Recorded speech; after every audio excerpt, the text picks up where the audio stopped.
trabaho? Oo, naman. Ang galing nga nito na talagang nasa tamang lugar ang lahat ng mga bagay. Parang isa sa mga successful years mo itong 2018. Ano yung dapat pa namin asahan kay Miss Kyla sa 2019? Sa kwento nga, sa totoo yan, hindi na talaga ako nagpa-plano. Hinahayaan ko na lang talaga yung management to plan for me. Kasi ang utak ko talaga ngayon ay sa ano ko. Yung focus ko na sa pag-isipin.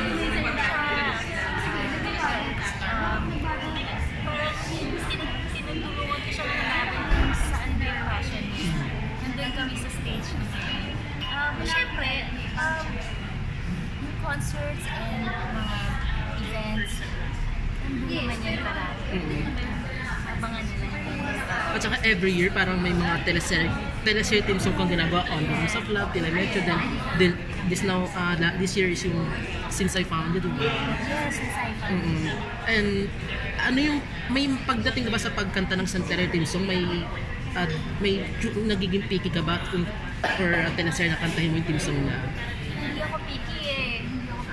Minsan, kasi ang tumatatak talaga sa isip ko is walang pangit na kanta eh. Ano lang, isang artist lang naman. I mean, kahit anong kanta yan, yung artist ay may vision to make the songs beautiful, and if you're surrounded with the right people, walang pangit na kanta. Meron lang talagang tamad na tao kaya hindi naging maganda yung kanila. Sabihin, hindi nila ginamit yung kanilang creative genes or whatever, creative juices nila, or hindi mo siya pinag-isipan ng mga bago. Pero wala naman. Wala akong bakit na pero hindi ako choose. ABS-CBN is set to launch Idol Philippines next year. And isa sa mga usap-usapan na magiging parang sa mga netizen, ikaw yung gusto rin ng is mapabilang doon sa panel. How does it fit, and may katotohanan ba? Sa totoo lang, may mga nag-tweet sa akin about that. Siguro kasi napapanood nila ako sa tatang tanghalan, ganyan, to judge. Nag-flatter ako and natutuwa ako na merong mga taong naiisip nila ako maging judge. Pero sa ngayon, honestly, wala akong idea. At saka, ang hirap din talaga umasa. Kasi ang dami-daming magaling talaga na mga artist na I know karapat dapat maging judge. So, tingnan na lang natin kung mga plano ni Lord for me, and maybe he will surprise everybody. I don't know. Pero deserve mo naman talaga mapaupo isa sa mga hurado. Hindi ko alam. Parang masyado siyang malaki. Hindi ko alam. Kaya mo yan? Ito na lang. How does it feel to be reuniting with Miss Regine? Ay, naku talaga.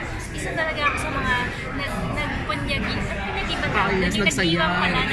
Isa talaga ako sa nakasamang nag-iwan. Nakalipit si Ate. Kasi ang tagal ko na siya nabibiskin na hindi ko siya nakakasama sa isang production number, and excited din talaga ako. Kasi si Ate Reg, masarap na trabaho, napaka-bait, napaka-generous. May mga bago ka bang discover kay Miss Regine?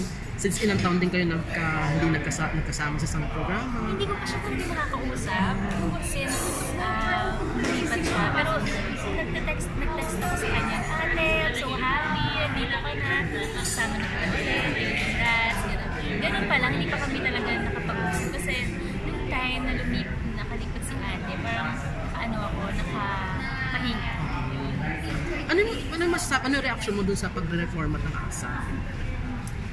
Kasi nung rest kasi ako, nung pagbalik ko, hindi ko wala talaga ako idea. Nagulat ka ba na?